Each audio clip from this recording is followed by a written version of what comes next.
It was a chilly morning in the city, the kind of morning that made the streets feel emptier than they actually were. The sun had just begun to rise, casting a pale orange light over the tall buildings, and the air smelled faintly of wet asphalt and bakery bread from the corner shop. The streets were slowly waking up. People hurried along, clutching their coffee cups, trying not to be late for work or school. But amidst all the rush and noise, one figure moved quietly, almost unnoticed, along the cracked sidewalk.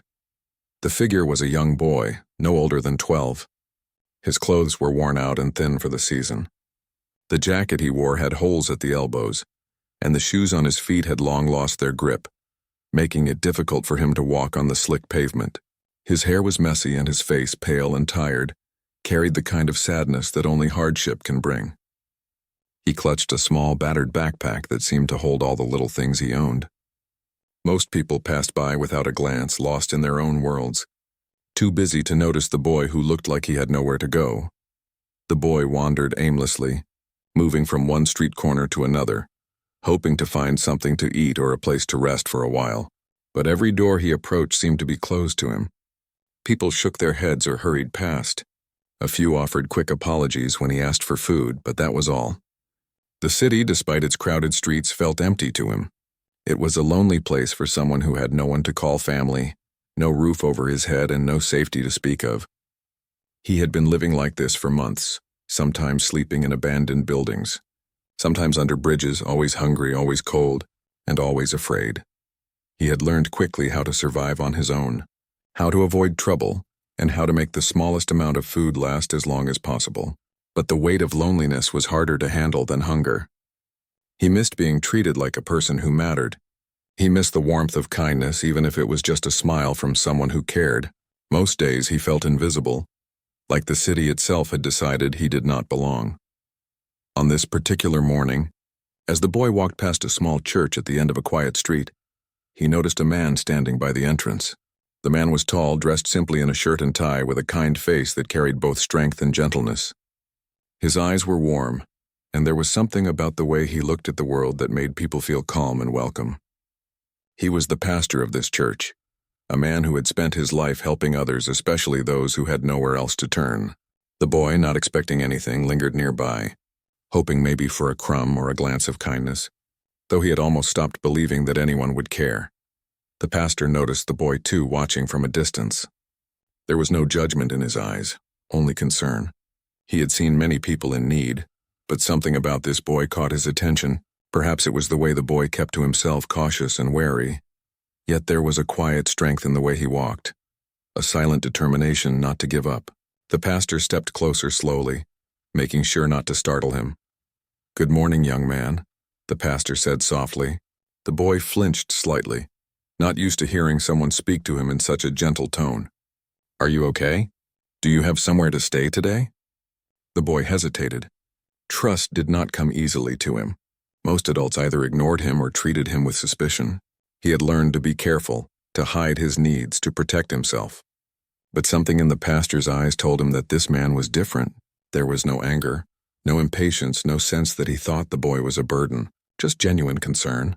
Slowly the boy shook his head. I don't have anywhere to go," he admitted quietly. His voice was almost a whisper, as if saying it too loudly would make it real, would make him more vulnerable. The pastor nodded, understanding without judgment. "Would you like to come inside for a bit? We have some food and you can get warm for a while." The boy looked up, surprised. No one had ever offered him anything like that. Usually people told him to leave, or worse, ignored him completely. He wanted to say no, afraid that there might be some trick, some reason he shouldn't trust this stranger. But the warmth in the pastor's eyes made him pause. "Okay," he finally said, his voice small but honest. Inside the church, the boy was surprised at how calm it felt. The space was quiet, warm, and smelled faintly of polished wood and fresh flowers. There were chairs and tables, and a few people were already there, helping themselves to breakfast. The pastor guided him to a small table and handed him a plate with warm bread, fruit, and a cup of milk. The boy's hands shook as he took the food. He had not eaten a proper meal in days, maybe weeks. As he ate, the pastor sat across from him. He did not rush him, did not ask too many questions too soon. He simply shared a gentle conversation, asking about small things, the boy's day, what he liked, if he had any dreams. At first, the boy gave short answers, unsure how much to reveal. But as he noticed the pastor listening, truly listening, he began to open up. He told stories of sleeping under bridges, of trying to avoid trouble, of the people who had ignored him along the way. And though it was painful to speak, there was also relief in being heard. The pastor listened without interruption, nodding gently, offering small words of encouragement. "You're stronger than you think," he said at one point. "Life has been hard, but you've made it this far. That shows courage, and you don't have to do it alone anymore. You don't have to face it all by yourself."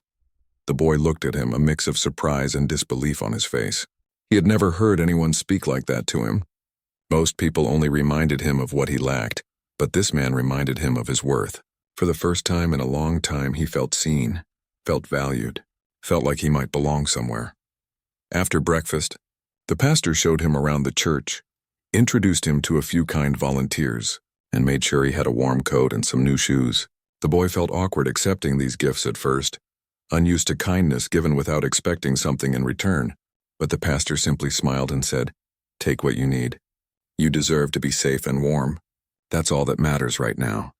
By the time the boy left that day, he was not just full of food, but also full of hope.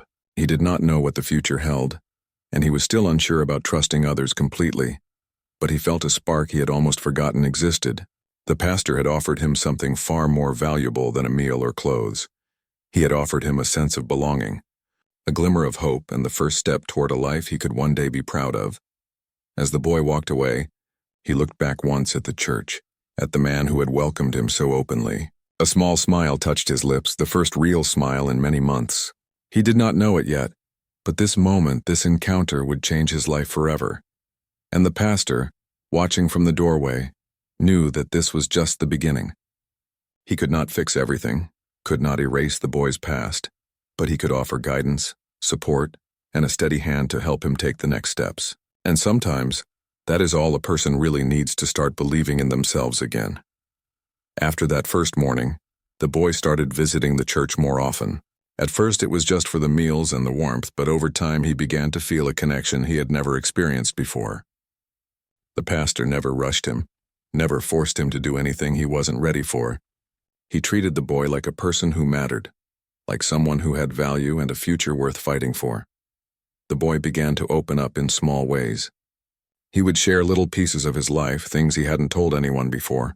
Sometimes it was about surviving the nights in abandoned buildings, sometimes about missing a family he never really had, and sometimes about small dreams he dared to hold in his heart. The pastor listened carefully, offering advice when necessary, but mostly offering understanding and encouragement. "It's okay to feel tired," he said one afternoon. "It's okay to be afraid, but don't forget that you are stronger than you think, and you are never alone." Over the next few weeks, the pastor helped the boy find a more stable place to stay. It was not perfect, still a small room shared with others, but it was safe, clean, and warm. For the boy, it felt like stepping into a new world. He had not realized how exhausting it was to always look over his shoulder, to wonder where his next meal would come from, or whether he would have a dry place to sleep. Finally, he could rest without fear. With a roof over his head and a few regular meals in his stomach, the boy began to attend school again. The pastor accompanied him at first, helping him meet the teachers and explaining his situation. Some days were hard. The boy had missed months of lessons, and catching up seemed impossible. Other students sometimes stared or whispered, noticing his worn-out clothes or hesitant way of speaking. But the pastor never let him give up. "Don't worry about what others think," the pastor told him one morning as they walked together to school. "You are here for yourself, not for them. Take one step at a time. You will catch up. You will learn. And one day you will look back and see how far you have come." The boy began to see small victories.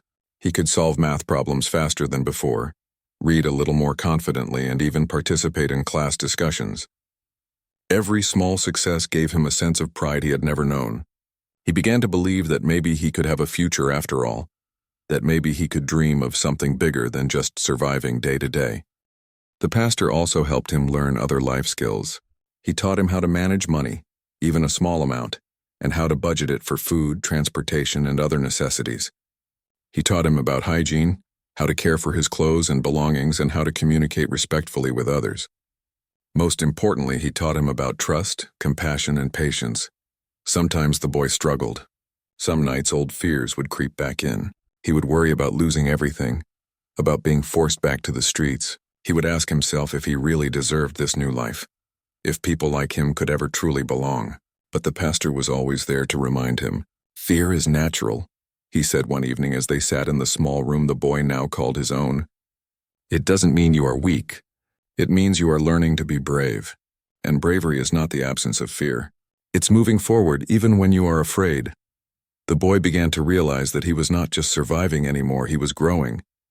He began to make friends at school, some of whom didn't care about where he had come from. He started to enjoy small things again, like laughing at a joke, reading a book for fun, or walking through the park without worrying about danger. He began to dream about the future, small dreams at first, finishing school, finding a steady job, maybe one day helping someone else who was struggling like he had. Meanwhile, the pastor continued to guide him. He checked on his studies, encouraged him to participate in community activities, and even helped him find part-time work so he could learn responsibility and earn a little money. The boy was hesitant at first, unsure if he could handle work on top of school, but the pastor reminded him that every effort counted, that every small step was part of building a better life. One day, the boy faced a serious challenge. A group of older kids started teasing him at school, calling him names because of his past and the clothes he wore. He felt embarrassed, angry, and hopeless all at once.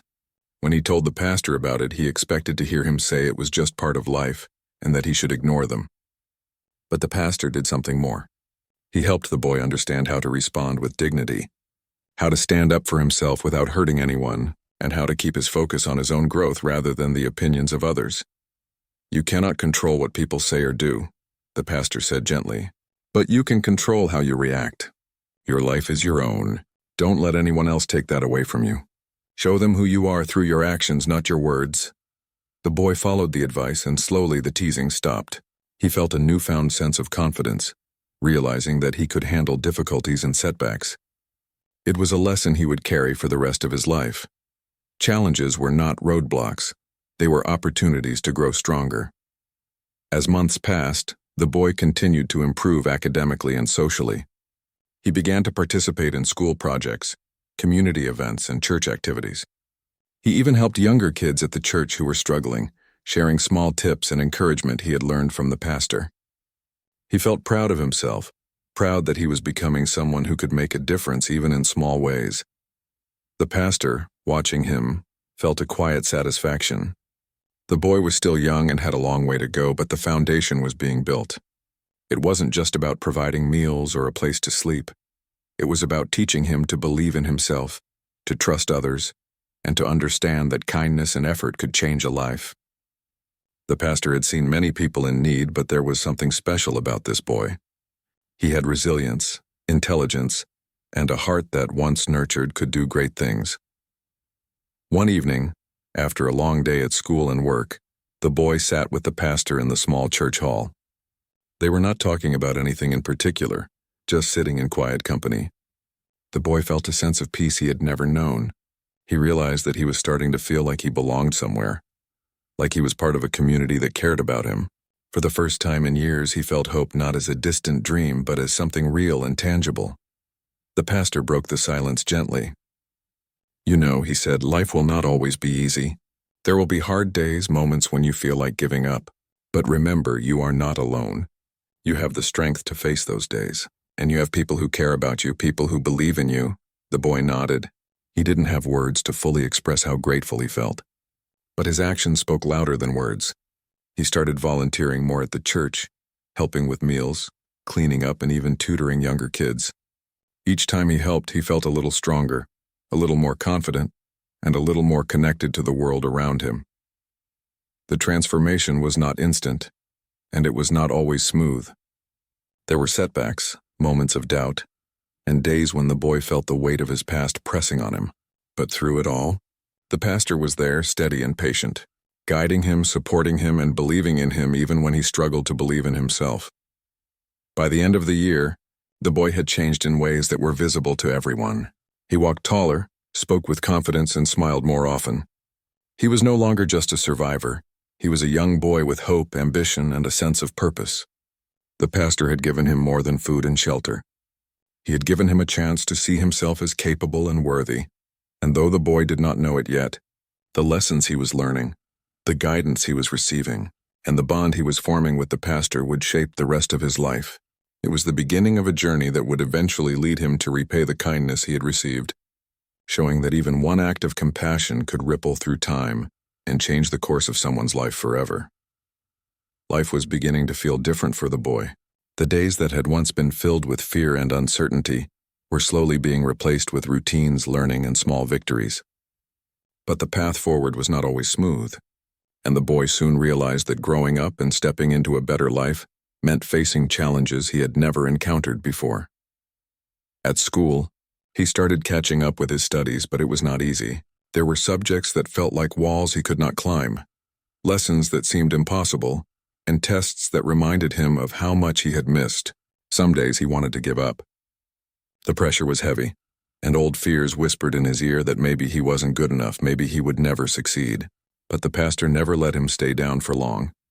One afternoon, after a particularly difficult math exam, the boy sat in the small church office, head in his hands. "I'm not good enough," he muttered, his voice low. "No matter how hard I try, I always fall behind." The pastor sat beside him, placing a hand gently on his shoulder. "Everyone struggles at times," he said softly. "It doesn't mean you are failing. It means you are learning. And the fact that you keep trying, even when it is hard, shows courage. You are stronger than you know. Remember, mistakes do not define you, they teach you." The boy listened, absorbing the words slowly. He had spent so long believing that failure was final, that one mistake meant he was worthless. But the pastor's encouragement made him realize that growth was a process, that every small effort counted. Outside school, life had its own difficulties. Sometimes he would encounter people who remembered his past or judged him for the way he looked. A few times he had been rejected for small jobs, simply because he did not have connections or a perfect resume. Each rejection stung, bringing back memories of nights on the streets and the feeling of invisibility. He began to wonder if he would ever truly belong anywhere.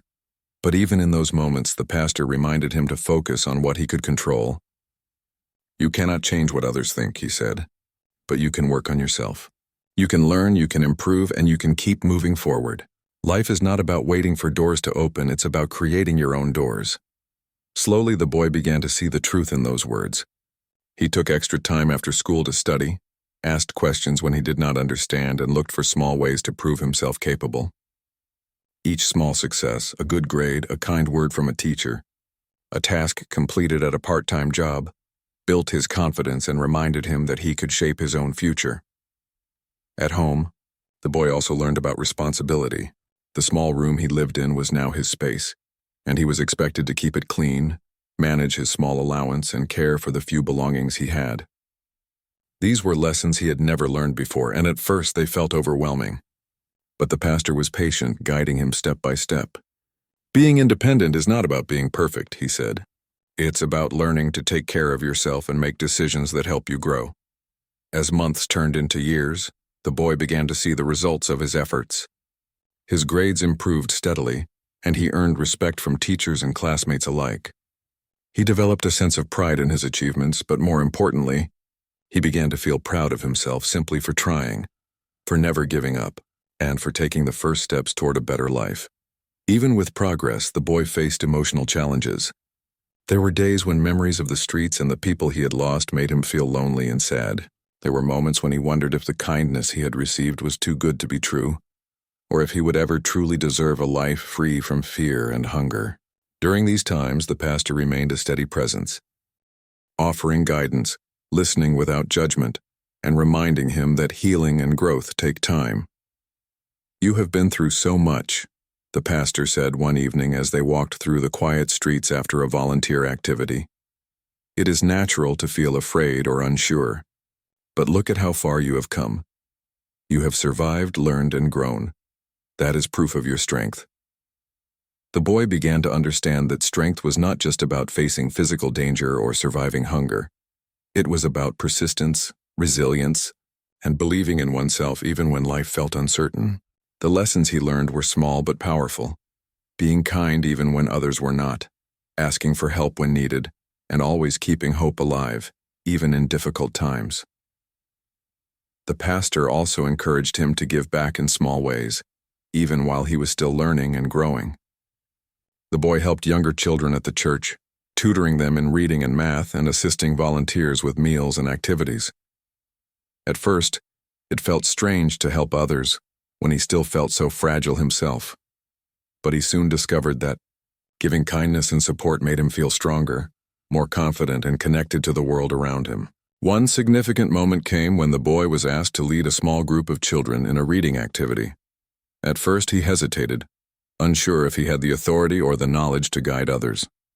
But with the pastor's encouragement, he stepped forward. As he worked with the children, helping them understand the stories and cheering their successes, he realized that he had the power to make a positive impact. It was a small victory, but it was a turning point. For the first time, he felt like he could contribute, like he had value to offer the world beyond his own survival. Challenges continued, of course. There were times when he stumbled, when the weight of past hardships made him doubt himself. Some days he would receive criticism or face setbacks at school or work. Each time the pastor reminded him that mistakes were not failures, but opportunities to learn. Every time you fall, you have a choice, the pastor said. You can stay down or you can rise stronger. The choice is yours. The boy began to internalize these lessons.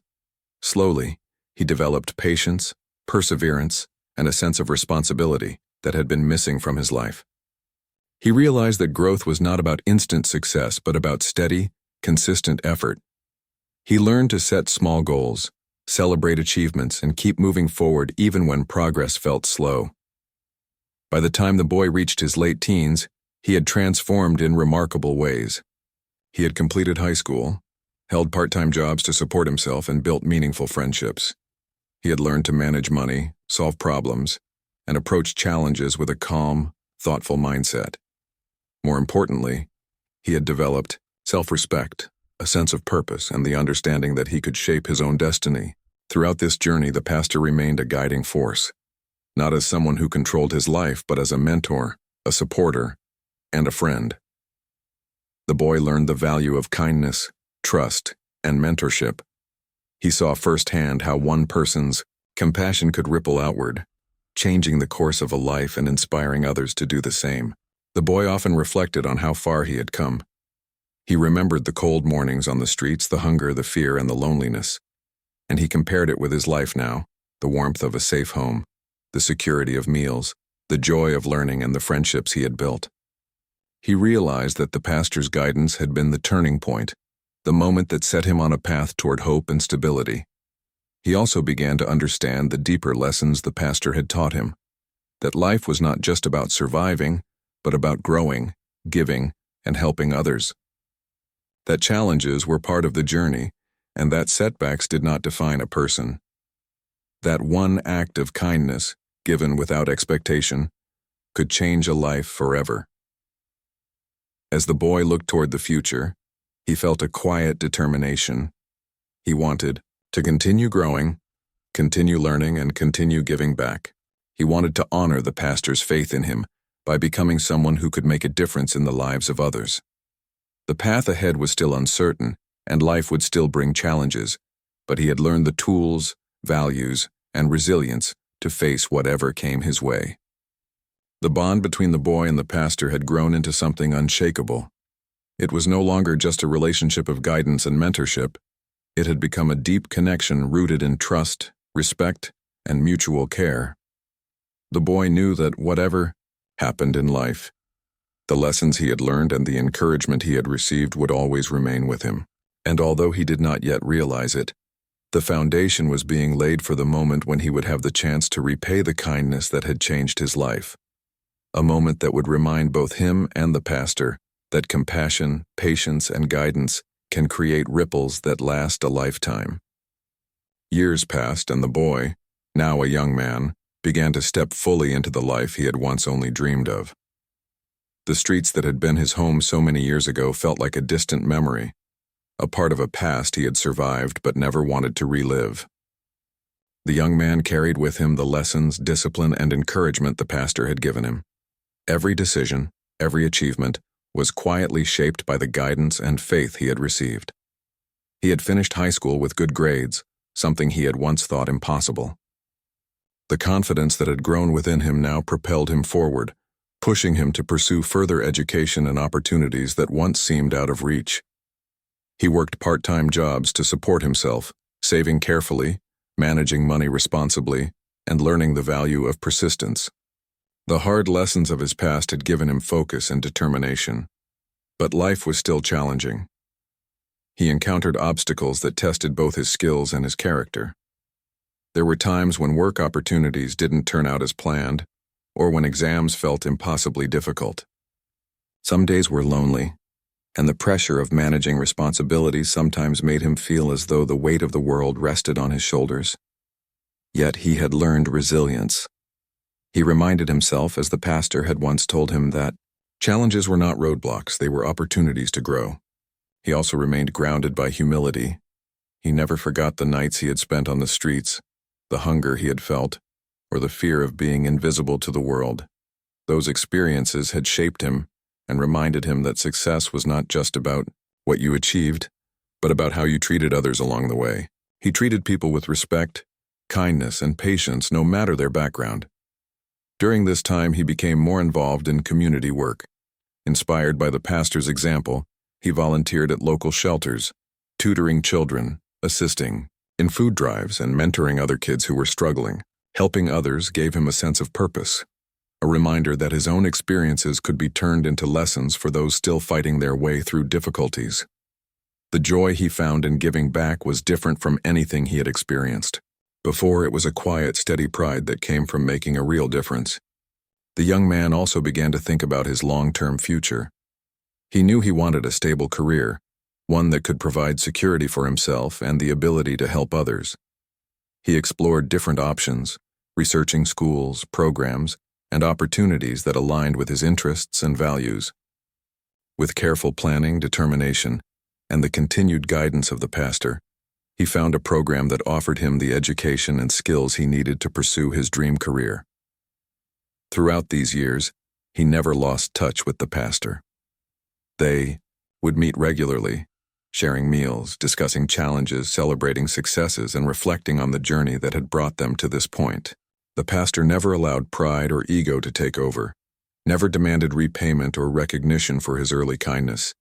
Instead, he encouraged the young man to focus on growth, responsibility, and using his life to make a positive impact.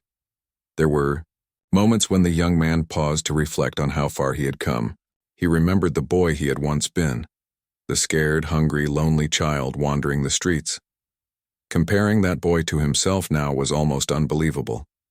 He had gained independence, education, skills, and confidence. But more importantly, he had gained self-respect, empathy, and a deeper understanding of the world. He realized that the pastor's guidance had been the catalyst for this transformation. Without that first act of kindness, he might still be struggling to survive, still invisible to the world. The young man also thought about the ripple effect of that kindness. He had received help when he had nothing to give in return, and that simple act had set in motion years of growth, learning, and personal development. He understood now that kindness, patience, and mentorship had the power to change lives in ways that might never be fully measured. Every step he had taken, every lesson he had learned was a testament to the pastor's faith in him. As he grew more independent, he began to feel a quiet desire to give back in a meaningful way, not just to the community at large, but to the pastor who had changed his life. He wanted to repay the guidance, care, and belief that had given him a second chance, but he did not want it to be a simple gesture. He wanted it to be something meaningful, something that would allow the pastor to continue helping others just as he had been helped. This desire became a motivating force in his life. Every step he took in school, every extra hour he worked, and every volunteer activity he participated in was fueled by the thought of giving back. It was a new kind of motivation, one rooted not in obligation but in gratitude and love. He wanted the pastor to see that the effort he had invested years ago had borne fruit, that one act of kindness could grow into something far bigger than either of them had imagined. Despite his growing independence, he never lost the humility that had been instilled in him. He understood that success was not a solo journey. It was built on the support, guidance, and encouragement of those who had believed in him. He carried this lesson into every new opportunity, every relationship, and every challenge he faced. He treated others with respect, recognizing the value of mentorship and the importance of extending kindness wherever possible. During this period, he faced one of the biggest tests of his character. A major opportunity arose, an internship at a company he had long admired, offering both experience and a chance to step into a career he had dreamed of. But the position required skills he had not fully mastered and demanded hours of dedication that could conflict with his studies. The young man hesitated, unsure if he could balance the challenge with his responsibilities. The pastor reminded him gently, "Challenges like this are proof that you are ready. Don't let fear hold you back. Use what you have learned, rely on your strength, and remember that mistakes are part of growth. You are prepared, and you can succeed." Taking the advice to heart, the young man applied for the opportunity and, despite the intense competition, was accepted. The experience pushed him to his limits, teaching him new skills, introducing him to mentors, and helping him build confidence in his professional abilities. It was yet another step forward, another affirmation of the path he had chosen, guided in no small part by the early support he had received from the pastor. Outside of professional growth, the young man also nurtured personal relationships. He reconnected with old friends who had been supportive during difficult times, forged new friendships built on mutual respect, and learned to trust people again. Each relationship reinforced the idea that community mattered, that bonds could be healing, and that life was richer when shared with others. As his career prospects improved, he began to plan how he could truly honor the pastor's impact on his life. He wanted to create an opportunity for the pastor to continue his work with the community, to help others who, like him, had once been struggling. Every decision he made, saving money, choosing career paths, volunteering time, was influenced by this goal. It became a guiding principle in his life, a quiet mission that gave purpose to every action. The young man often reflected on the journey that had brought him here. From the streets where he had felt invisible, to the church where he had first experienced compassion, to the schools, jobs, and community projects he had taken on, every step was connected. He understood that life's challenges, though difficult, had shaped him into someone capable of gratitude, empathy, and meaningful action. He also realized that the pastor had not just given him temporary support. He had given him the tools to succeed independently. He had taught him how to face challenges, how to persevere, and how to carry kindness forward. The young man now wanted to ensure that the cycle of giving continued, so that the pastor's legacy of compassion could reach others in need. And so, as the young man looked toward the future, he felt a sense of anticipation and purpose. He was ready to step into a life that was no longer defined by survival, but by growth, contribution, and the ability to make a difference. He knew that the day would come when he could return to the pastor and show that the faith, guidance, and kindness he had received had not been in vain. That day would not just be about repayment. It would be about honoring a life-changing bond and demonstrating that compassion can create a ripple effect that touches generations. Years had passed since the young man had first walked into the church. Hungry, cold, and alone. He had grown in ways he had never imagined possible, all because one man had shown him kindness and faith when he had nowhere else to turn. Now, standing at the threshold of a new chapter in his life, he felt a quiet but powerful desire to return that kindness, to honor the man who had given him a second chance. The young man had achieved many of the goals he had once only dreamed of. He had completed his education, secured a stable career, and built a life filled with stability, purpose, and a growing sense of fulfillment. But none of these achievements alone brought him as much satisfaction as knowing he could finally give back to the person who had changed his life. One morning, he made his way to the church. The building looked much the same as it had all those years ago, familiar, comforting, and full of memories. The young man walked slowly, taking in every detail, remembering the first time he had sat inside feeling nervous and unsure, and the first warm meal he had ever received there. A wave of gratitude washed over him, mingled with a sense of anticipation. As he entered the church hall, he saw the pastor arranging chairs and greeting volunteers.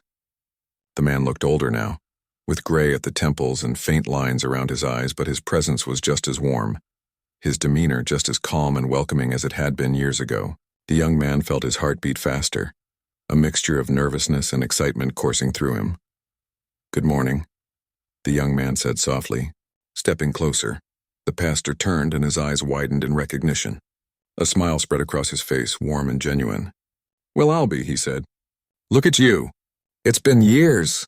Come here, come here." The young man stepped forward and they embraced. It was a moment filled with emotion, gratitude, relief, joy, and love all bound together. For the young man, it was not just a greeting.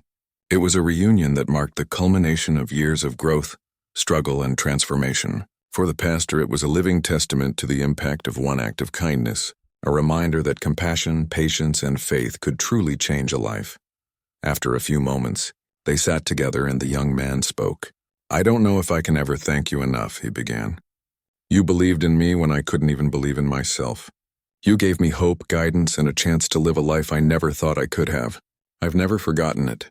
The pastor shook his head, smiling gently. "You don't need to thank me. I only did what anyone should do, help someone in need. The rest was up to you. You made the choices, worked hard, and grew into the person you are today." The young man took a deep breath, his heart full. "I want to do something for you," he said. "Something meaningful. You gave me a second chance at life. Now I want to give back so you can continue helping others just like you helped me." The pastor looked surprised. "You don't have to do that," he said softly. "The only thing I've ever asked is that you live a good life and pay kindness forward." "I want to," the young man insisted. "I've saved, planned, and thought about how I can help you keep doing what you do best. I want to support the church programs, help kids like I once was, and make sure your work continues to reach those who need it most." Tears welled up in the pastor's eyes. He reached across the table and took the young man's hand. I don't even know what to say.